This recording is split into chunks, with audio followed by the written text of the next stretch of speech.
नमस्कार। प्रभा साक्षी news network के खास कार्यक्रम जन गण मन में आप सभी का स्वागत है। राजस्थान में अजमेर की एक अदालत ने साल 2022 में ख्वाजा मोइनुद्दीन चिश्ती की दरगाह के दरवाजे के सामने सर तन से जुदा के विवादास्पद नारे लगाने के सभी 6 आरोपियों को बरी कर दिया है। इसके पहले अकबरुद्दीन ओवैसी 15 मिनट के लिए पुलिस हटाने पर हिंदुओं को अपनी हिम्मत दिखाने जैसा बयान देने के मामले में बरी हो चुके हैं। ऐसे ही कई और वाकये भी हैं जिन पर आए अदालती फैसलों से सवाल उठता है कि क्या यह भड़काऊ बयान अपराध की श्रेणी में नहीं आते हैं। जहां तक अजमेर दरगाह के दरवाजे पर लगाए गए विवादास्पद नारों की बात है तो उसके वीडियो आज भी सोशल मीडिया पर मौजूद हैं। इसलिए सवाल उठता है कि आखिर क्यों और किस आधार पर आरोपियों को बरी कर दिया गया। देखा जाए तो राजस्थान की पिछली अशोक गहलोत सरकार की तुष्टीकरण की नीति के चलते राज्य में कई बार हालात खराब हुए, लेकिन फिर भी तत्कालीन सरकार अपनी नीति से डिगी नहीं थी।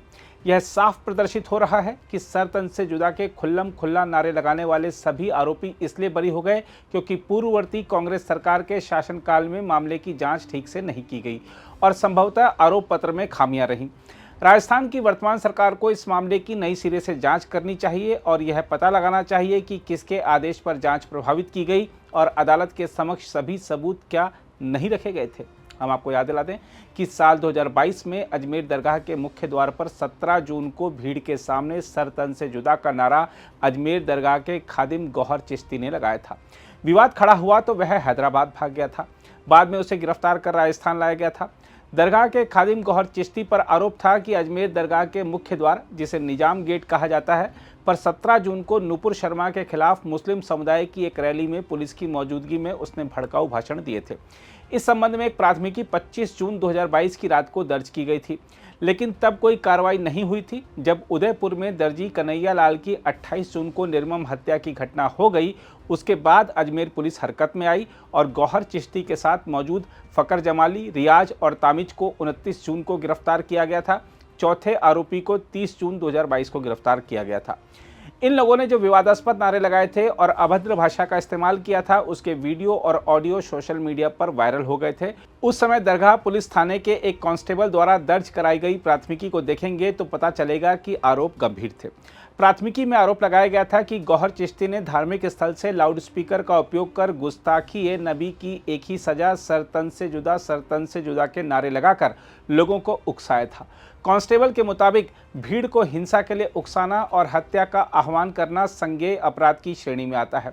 इस संबंध में भारतीय दंड संहिता की धारा 117 यानी 10 से अधिक व्यक्तियों द्वारा जनता को अपराध के लिए उकसाना, 188 यानी लोक सेवक द्वारा विधिवत आदेश की अवज्ञा, 504 यानी शांति भंग करने के इरादे से जानबूझकर अपमान, 506 यानी आपराधिक धमकी, 34 यानी कई व्यक्तियों द्वारा सामान्य इरादे से किए गए कार्य, 143 और 149 यानी गैर कानूनी सभा के तहत प्राथमिकी दर्ज की गई थी।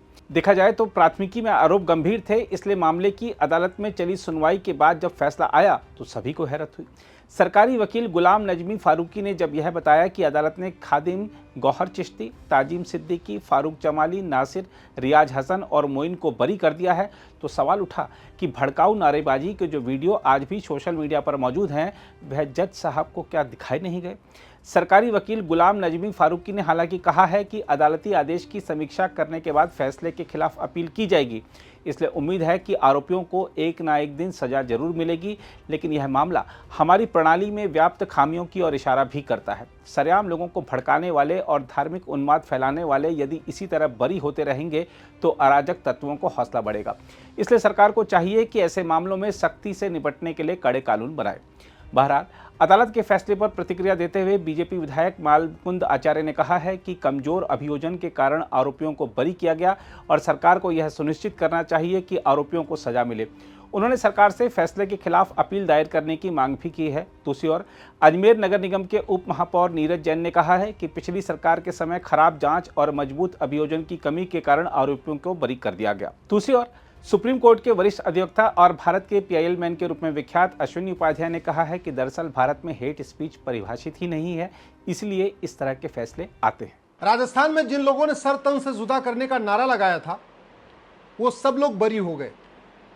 क्यों हो गए? क्योंकि भारत में हेट स्पीच डिफाइन नहीं है। सर तन से जुदा ये हेट स्पीच है, ये कहीं कानून में लिखा ही नहीं है। जो 1860 का इंडियन पिनल कोड था उसमें सेक्शन 153A और 295A था, धार्मिक भावना आहत करने। लेकिन सरतन से जुदा को धार्मिक भावना आहत करना माना ही नहीं गया। नतीजा क्या हुआ? सब लोग बरी हो गए। बरी होने का एक बहुत बड़ा कारण यह था कि जो वीडियो था उसका एविडेंस नहीं माना गया, क्योंकि हमारे कानून में ऑडियो वीडियो का एविडेंस नहीं माना जाता, और उनके खिलाफ कोई बयान देने आया नहीं। तो नतीजा ये हुआ, सबूत के अभाव में सब लोग बरी हो गए। इसलिए मैं बार बार कहता हूँ, जब तक कानून नहीं बदलेगा, जब तक भारत में 1 नेशन 1 पिनल कोड लागू नहीं होगा, 1 नेशन 1 पुलिस कोड लागू नहीं होगा, 1 नेशन 1 जुडिशियल कोड लागू नहीं होगा, 1 नेशन 1 एविडेंस कोड लागू नहीं होगा, जब तक police charter, citizen charter, judicial charter और एडमिनिस्ट्रेटिव चार्टर लागू नहीं होगा, तब तक लोगों को न्याय नहीं मिलेगा और तब तक कानून का खौफ भी पैदा नहीं होगा। जिन लोगों ने सरतन से जुदा का नारा लगाया था, अगर इनको 10 साल 15 साल की सजा हो जाती तो फिर उसके बाद भारत में कोई सरतन से जुदा का नारा लगाने की हिम्मत नहीं करता। जैसे अमेठी में लगा है ना, भारत में रहना है तो या हुसैन कहना है, ये कहने की किसी की हिम्मत नहीं पड़ती। जैसे अभी जमीयत उलमा हिंद के मदनी साहब ने कहा है, हम तो ऐसे ही रहेंगे, नहीं पसंद है तो भारत छोड़ के भाग जाओ, ये कहने की हिम्मत नहीं पड़ती। जैसे तौकीर रजा जो कुछ कह रहे हैं, या भारत के अलग अलग हिस्सों में जैसे कि घटनाएं आती हैं, वो क्यों आ रही हैं? क्योंकि हमारा कानून घटिया है, और इतना घटिया है कि सरतन से जुदा का नारा लगाने वाले भी बरी हो गए, और जिसने कहा था हिंदुस्तान में पुलिस हटा लो, हिंदुस्तान से सारे हिंदुओं को ख़त्म कर दूंगा 15 मिनट में, वो भी बरी हो गया। भारत में कितनी घटनाएं हो चुकी हैं, होती रहती हैं, लेकिन सज़ा नहीं होती, और सज़ा नहीं होती इसलिए खौफ नहीं होता। अस्थाई समाधान यही है, police reform, judicial reform, administrative reform. अस्थाई समाधान है police charter, judicial charter, citizen charter, administrative charter. अस्थाई समाधान है नार्को पॉलीग्राफ ब्रेन मैपिंग कानून। अस्थाई समाधान है झूठी गवाही को गंभीर अपराध घोषित करना। अस्थाई समाधान है झूठी जांच और झूठे एफिडेविट को गंभीर अपराध घोषित करना। अस्थाई समाधान है भारत में जस्टिस विद इन ईयर लागू करना। नहीं, मुकदमे चलते रहेंगे, सालों साल चलते रहेंगे, और लेकिन सज़ा नहीं होगी। जिन लोगों ने सिखों का नरसंहार किया था दिल्ली में, आज तक उसमें किसी को भी आजीवन कारावास फांसी नहीं हुआ। जिन्होंने 1990 में कश्मीर में नरसंहार किया था, उसमें से किसी को भी आज तक आजीवन कारावास फांसी नहीं हुआ। जिन लोगों के कारण बंगाल में पलायन हुआ, उसमें किसी को भी आजीवन कारावास फांसी नहीं हुआ। आप देख लीजिए भारत में कितनी जगह कैराना में पलायन हुआ, असम में पलायन हुआ, मेघालय में पलायन हुआ, आपके बंगाल में पलायन हुआ, कहीं न कहीं से पलायन की खबरें आती रहती है, लेकिन किसी को सज़ा नहीं होती। सज़ा नहीं होती इसलिए कानून का खौफ नहीं पैदा होता, और सज़ा नहीं होती इसलिए वो अपराध बार बार रिपीट होता रहता है। मैं सरकार से निवेदन करता हूँ, तत्काल इसका संज्ञान लें, और एक तो सरतन से जुदा और इस तरीके के नारों के खिलाफ कठोर कानून बनाएं। सबसे पहले हेट स्पीच को डिफाइन करें, सबसे पहले जेनोसाइड को डिफाइन करें, सबसे पहले हेट क्राइम को डिफाइन करें, और जो नई भारतीय न्याय संहिता आई है उसमें एक चैप्टर हेट स्पीच का जोड़े, हेट क्राइम का जोड़े, जेनोसाइड का जोड़े। नहीं तो आने वाले टाइम में समस्या बढ़ती जाएगी। कानून बनेगा, कठोर कानून होगा, जल्दी सज़ा होगी तो कानून का खौफ पैदा होगा, और नहीं तो ये चलता रहेगा।